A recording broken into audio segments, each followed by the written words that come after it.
বন্ধুরা এই যে কলে এসেছি, এখন জল নেব। এই যে 3টে বালতি নিয়ে এসেছি, আমার ছেলে আর আমি জল নেব। ছেলেটা জল টিপে দেবে। দাও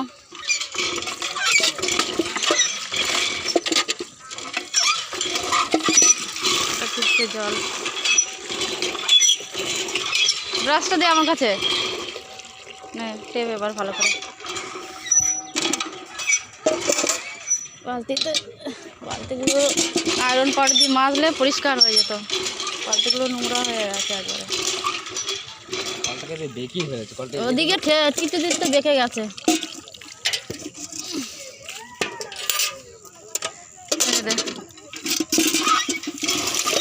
এদিকে মানে কি চেপে ধরে ওদিকে ইয়ে করে এদিকটা ঘুরাতে হবে, আবার ইয়ে হয়ে গেছে।